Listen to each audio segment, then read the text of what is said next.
I'd like to introduce Stewart Desson. So to me, Stewart Desson is a Michelangelo of psychometrics and personality. So he's kind of taken personality out of the Stone Ages as far as I'm concerned. And he has been doing some fascinating research as far as have we changed? Because one of the most curious things about all that's happening right now, it's a common experience that all 7.8 billion of us are going through. And it's been going for more than 6 months now. And in psychology, there's this magical term, 6 months. This is a period when actually the state you're in might start to impact the trait of your personality. So what's really important here to realize is that the people who left into quarantine might not be the same people who need to come back to the office right now. And it might have been change by country or maybe a whole humanity change. We just don't know. That's what makes research by Stewart so fascinating. So Stewart, over to you. Let me just spotlight your video so the recording is gone. Well, thank you, Nikita, and thank you for inviting me here today to share this globally. And like you, Nikita, I also have a passion for finding out, can we change? How do we change? Is 6 months the magic time frame? Of course, some people believe you can't. That would be the traditional view. Your personality is fixed. And others would view it in a more humanistic, fluid way. So I thought this was a brilliant opportunity to explore that, and at the same time to do something really useful for individuals and organizations. So what I'm going to share with you now is research based on, it's actually still live, 2,800 plus people and rising by the minute have completed a 20-minute survey on their experience of the COVID crisis all over the globe. I'm still gathering data over the next month. And it's partly to ask this question, but also much, much more. So I'm going to cut straight to the chase. And based on the analysis so far, has it changed us? Well, here's what the data says. The context in which we live and work has changed. So we are in the stats from these 2,800 people, the percentage of people that have been furloughed, that are now working at home, that weren't before, and so on, is pretty dramatic. So there's no doubt there's been significant changes in the context, and that has a big impact on who we are and our personality. Our thoughts have changed. So I'm going to share with you shortly information on how a measure of positive thinking, so certain aspects of positive thinking globally have gone down. No aspects of positive thinking in this research have gone up. Some of them have stayed the same, but much of it has gone down. Our feelings and emotions have been impacted. Here it's more mixed. Some people are experiencing more positive emotions in this period, but the weighted average, the balance, is a shift towards loneliness and some isolation. Our everyday behavior has changed. We are expressing less sociable behaviors, mainly because we have less opportunities and we're being more risk aware. So behavior has changed. I've got some data on that. And our response to pressure has changed. So I know from my household here, one of my sons has actually had COVID, and in the lockdown and so on, the temperature is raised emotionally, and we're responding differently to pressure. So does this mean we've completely changed? The jury's out really, and we will be doing more research in 12 to 18 months' time with some of the same people that have taken part in this research to see, do we flip back when the context change if a vaccine comes, or actually could some of these changes be permanent? For me, it feels like some of my personal reflections will be permanent changes, but we need to see if that replicates across a big sample. So that's cutting to the chase with the key question. And what I'm going to share now with you is some data, some insights that is still unfolding, and we can debate some of this as we go. So Nikita, if you monitor the chat box and there's any interesting questions and you wish to interject, or if anybody wishes to ask them, please do make it interruptive as well as interactive. So some of the practical applications of this research, the things in terms of what does staff want. So this is in China, the UK, the US. People are reporting a breaking connection and they want more connection. That's the top of the list. In terms of emotional support, if you ask people, how can we help? Staff are saying they want more emotional support, more help with the stress and so on. And finally, they want practical and also technical support with the current crisis if they're in a remote working situation. Or the practical support could be more clarity on their objectives and how to work remotely. So those are some of the high-level findings. This research is addressing a number of research questions about the link, your view on health and personality, about the link to remote working and to well-being. So there's lots in here. I'm doing this with Henley Business School and a number of psychologists there.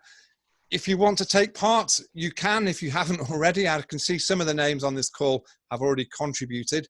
It is global research. We've got a really nice sample across the globe with Taiwan, Shanghai, Beijing, Hong Kong, in Asia, for example, contributing hugely, as well as the Americas and US, Mexico, Canada, and so on, and of course Europe, South Africa, India. So it's a really nice global sample. And if we get a big enough sample in each country, or even some organizations have pitched in, if there's a big enough sample within an organization, we can do some nice contrasts and see how things are different. So some high-level facts here. In this research, 2,800 people, 9% have had or believe that they've had COVID. That varies a lot by country. So Pakistan, Mexico, and so on have higher percentage. Actually, China has the lowest percentage of people that think that they've had COVID.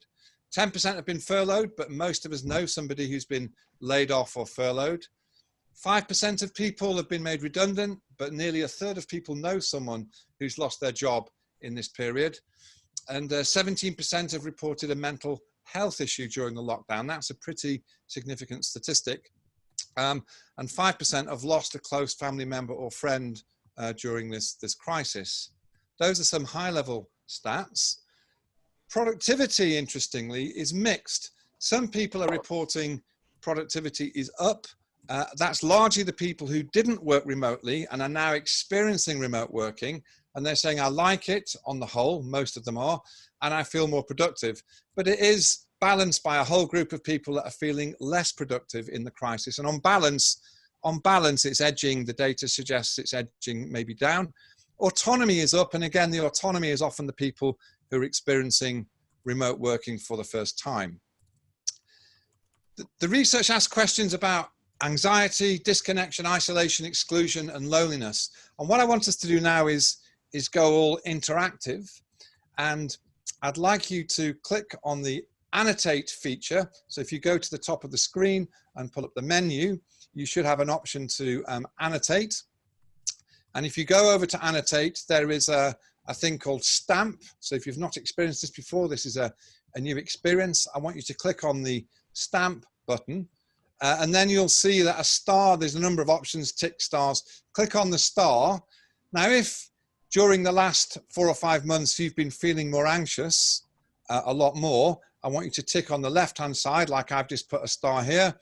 If you have been feeling less disconnected for some reason, you're going to do a tick on disconnection over here, and so on. So I'd like us all now globally on the call here. There's a good cohort on the call. For each of those rows, give yourself an assessment. Wow, someone's off the scale, exclusion. And we'll see what we come up with. And there's a radical person breaking the mold that's done a tick. So it seems like on balance, most of us on the call have been feeling more anxious. Disconnection is sort of spread. Some of us are less disconnected. I'm certainly more connected to my family and some of my sons through this period, but maybe less connected to some of my customers and my organizations. Isolation, loneliness seems more spread. Someone's offering us a heart. Thank you very much.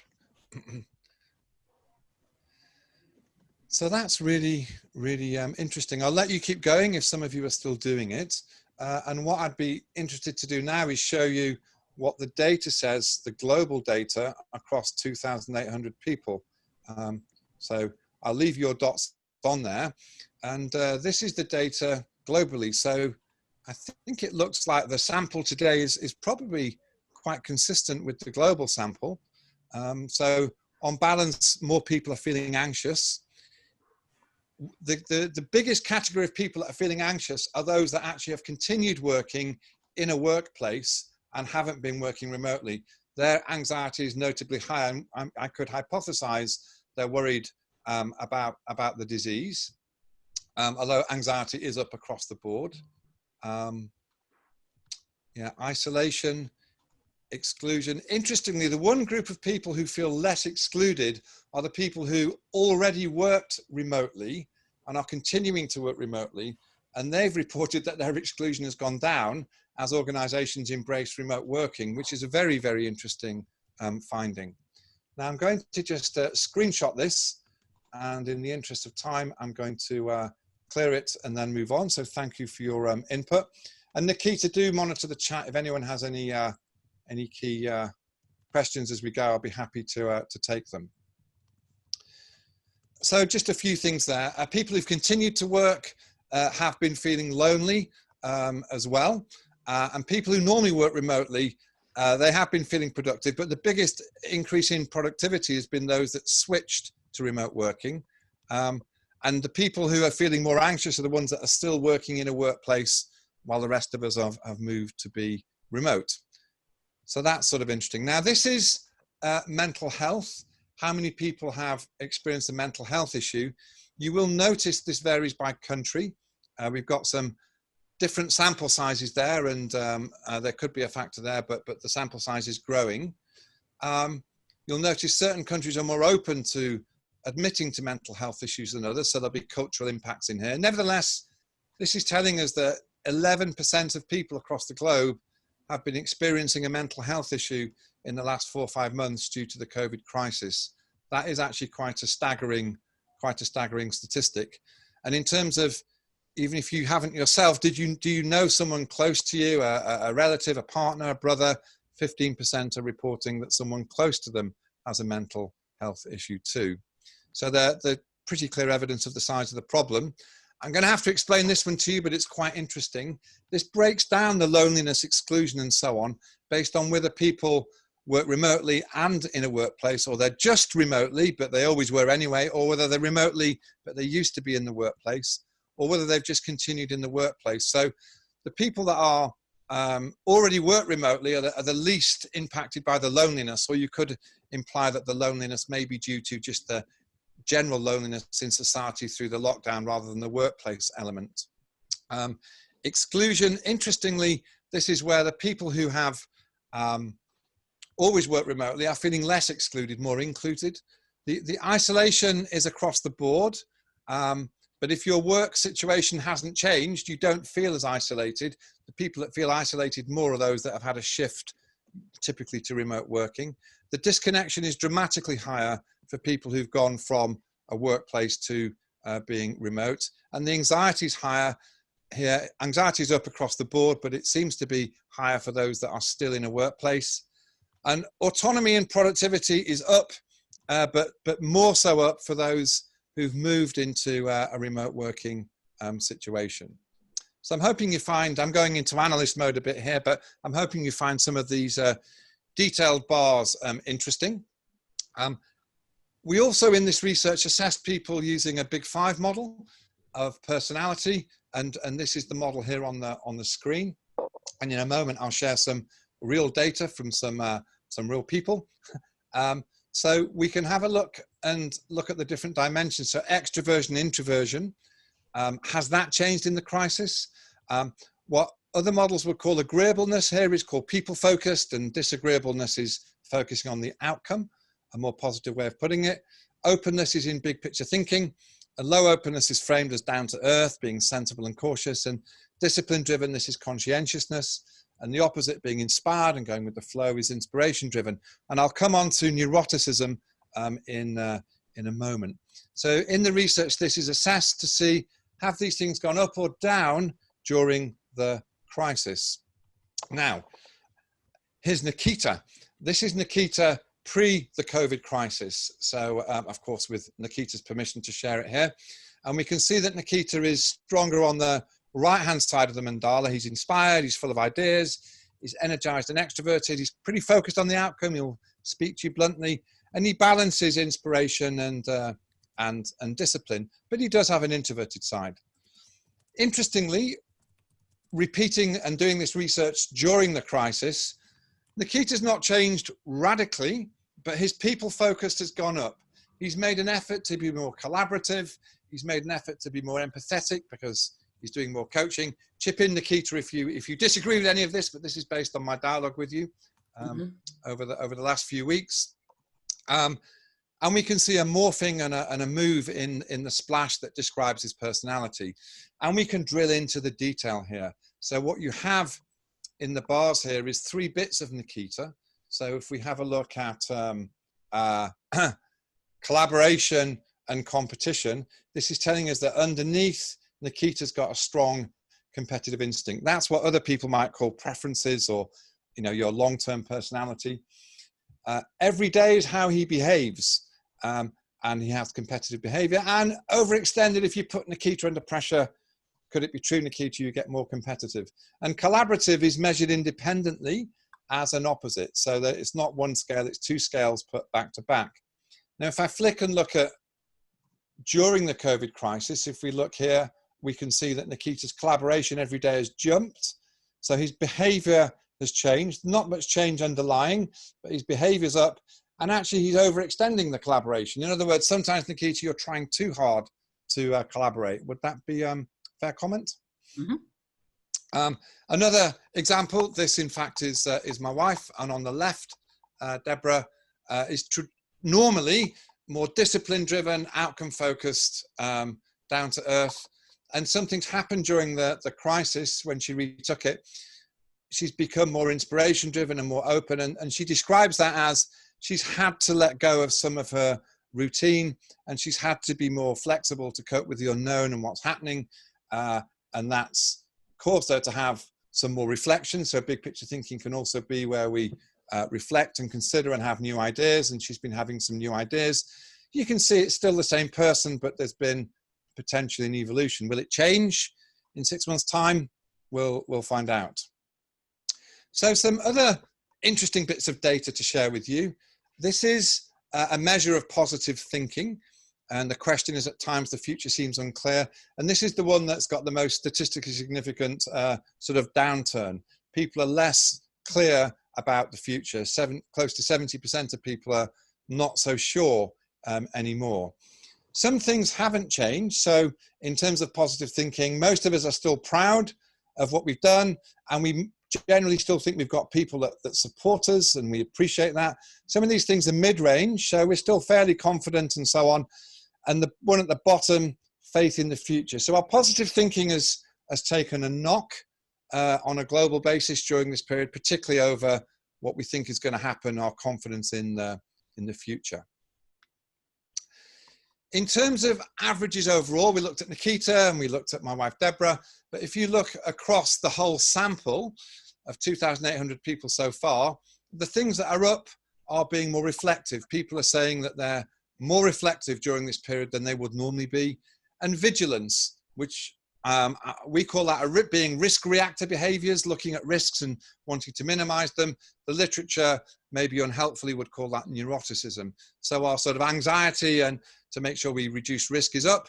And things that are down, our extroversion is down, as you might expect. Sociability is down. People have less opportunity. And our spontaneity has taken a hit as well, because we can't spontaneously go out and, have dinner or go to the pub, or not quite so easily. There's some interesting tangents in the data here. So of 2,800 people, 8.9% think they've had COVID. But according to the global statistics, if you sum up all the data from all these governments globally, only 0.3% have been tested positive. There's a gargantuan gap, massive gap. Now, it could be people think they have it when they haven't. It could be that our testing regime is not working, or the tests are not reliable. But there's something interesting going on here with a sample size this big. So in the UK, sort of 7 times more people are saying in our research that they believe they've had COVID than would be suggested by the, that's the USA, than would be produced in the government statistics. 18 times more in the UK, 36 times more in Poland, and so on. So I think it's highlighting I would suggest this is highlighting a huge testing gap. A few other interesting things. Are we better off? Well, 45% of people, their income's not impacted, but another 47% have had their income go down, and 1 in 5 people by quite a lot. Are we working harder? Well, 1 in 5 people are not. A third of people are working the same, but 43% of us are working more hours. And when you drill into that, the people who are working remotely for the first time, that's even higher. So people are reporting that they're working longer, and this is across the globe. If you ask people, do you want to work remotely? There is a solid 10%, and I've done other research on this. 10% seems to be the figure for people that really don't want to work remotely at all. They really want to work in an office. And at the other extreme, there's 12% that say, I want to be remote all the time. You know, offices are dead. And then the bulk of people are in the middle. But it seems to me that remote working is here to stay now. People have had a taste for it. I know in my business, I have 33 staff in an office in London. I think there's only 2 staff that actually want to, on an ongoing basis, come back to the office permanently. Everybody else wants to either work remotely, either full-time or part-time, because they've had a taste of it and they like it.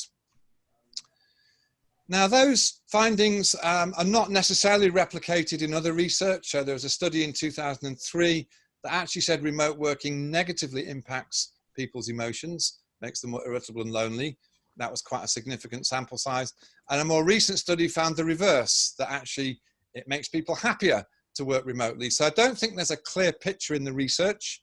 So it's sort of conflicting. The truth is it probably depends on how you do the remote working and what support is put in place to make it work and what technology that you use. So some more findings from the data.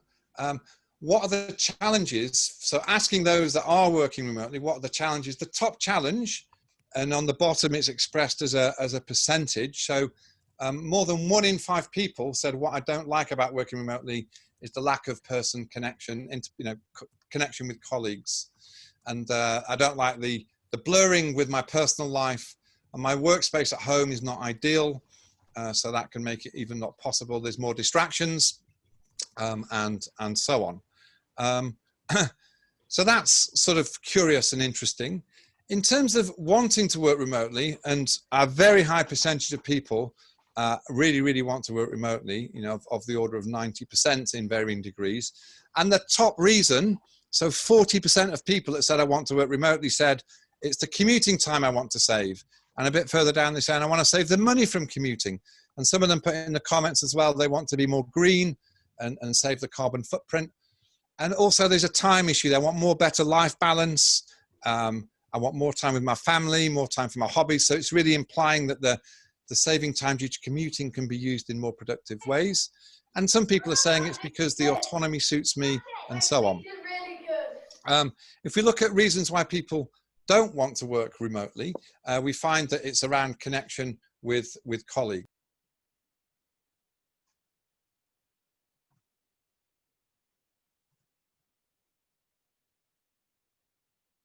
Because they miss that contact with their colleagues and their working space. It could be the workspace is more helpful at work.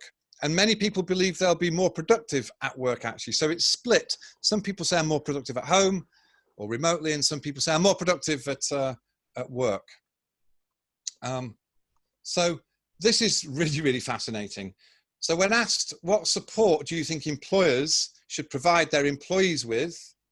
Top of the list is, you need to help me know how to work remotely more effectively.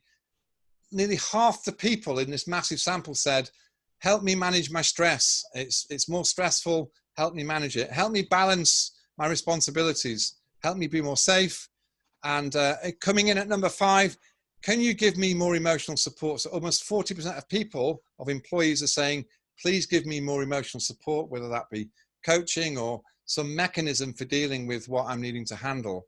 And technical support is coming a little lower even in that list of priorities, ahead of emotional support. So a few more things to share before I wrap up and summarize and ask for a little bit more input from you. This is a measure in the Big 5 that sometimes in other models would be called neuroticism.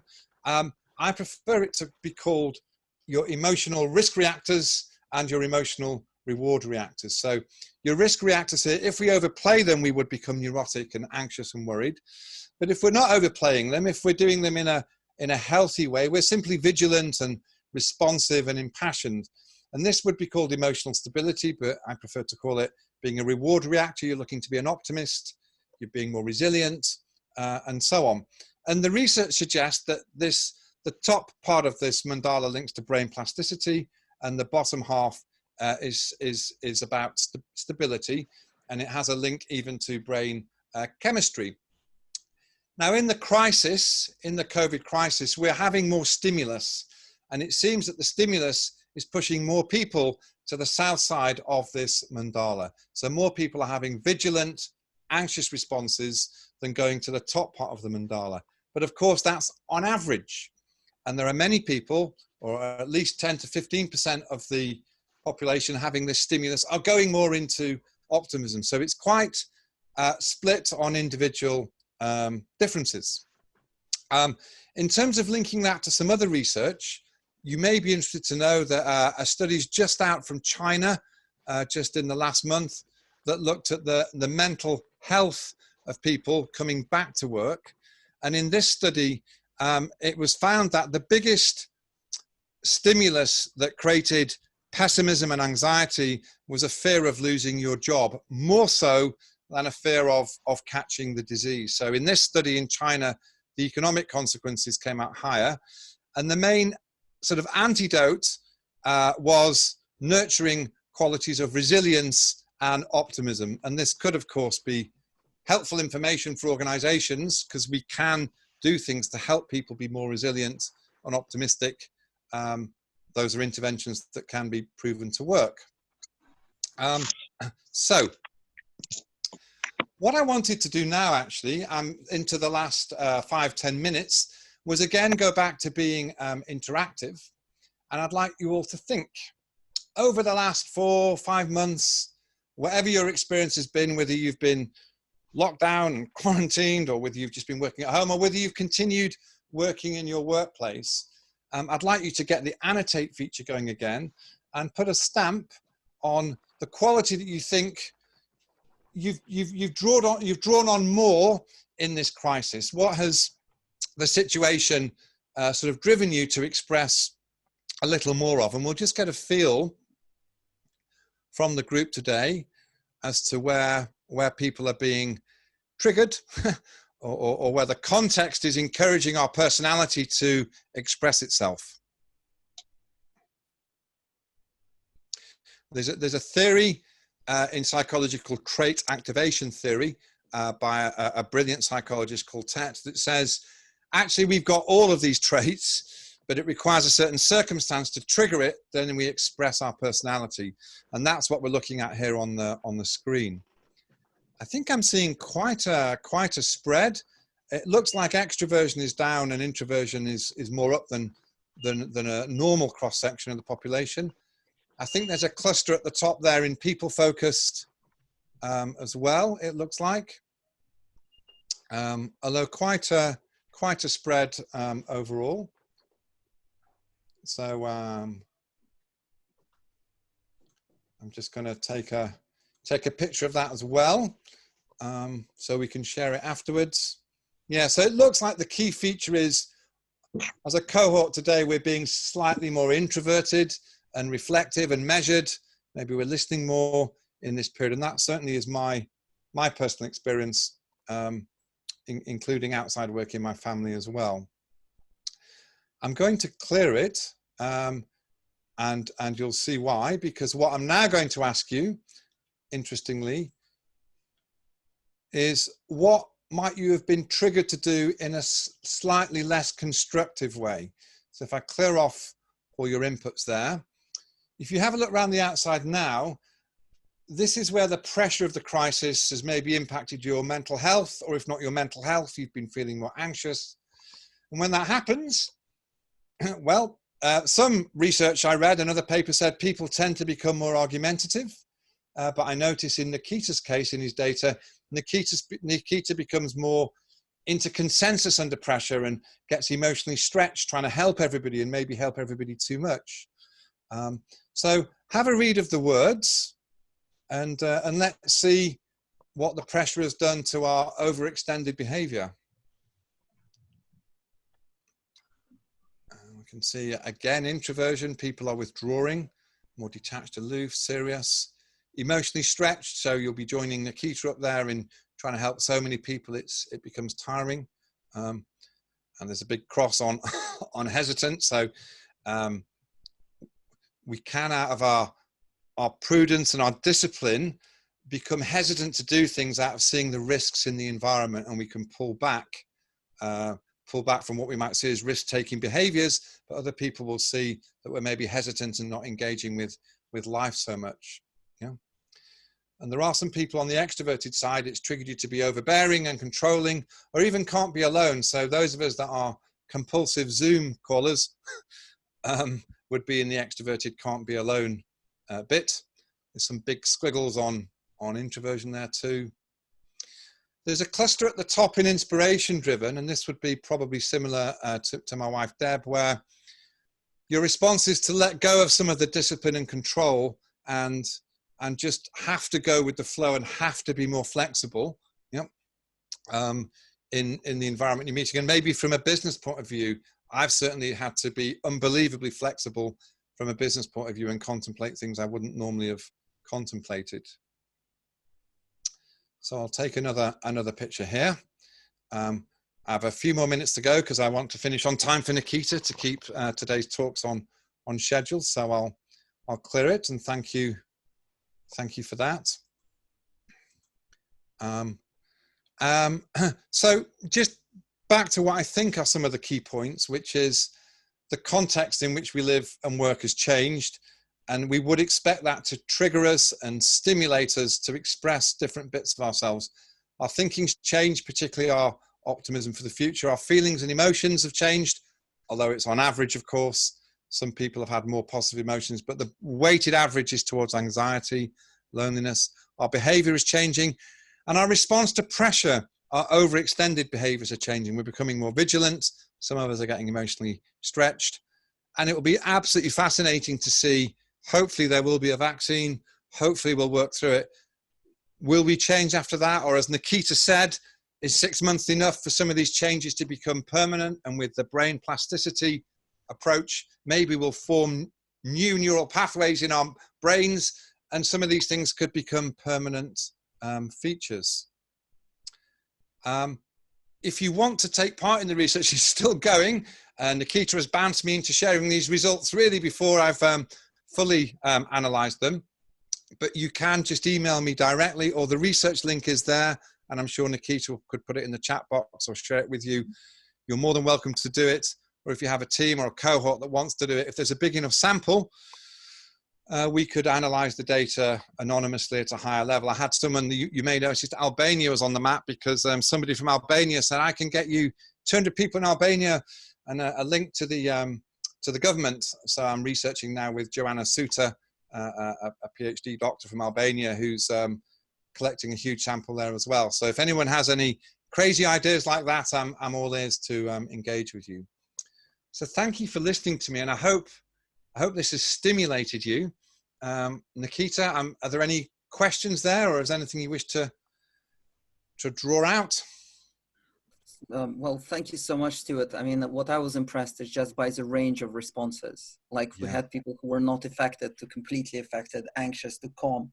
It's just that nobody is affected in the same way. So right now, the cookie cutter approaches don't work because everybody has a very, so we're all going through this. So it's kind of, we're all in the same storm, but in different boats, which is also quite interesting. Yeah, that's a nice way of looking at it, I think. The same storm, different boats. Individual differences rule. So average statistics can be quite misleading, which is why I've always tried to express the distributions here. In fact, in the model that I shared, it's why introversion and extroversion are measured separately, because maybe you could be both, at different times, just like we can be anxious on one occasion and still a positive thinker on another. So the detail's more interesting than the aggregate. You're absolutely right. Indeed. So what we're going to do, Stewart, if you can just quickly stop sharing your screen, please. I can do that. We will have, back to you. There's this lovely piece of, thank you, Stewart. There's this lovely piece of software called Mentimeter, and just type in, what's your key takeaway or take forwards from the Stewart's presentation. So it's a bit of time for us to reflect and write down our thoughts. insightful. There's no consensus.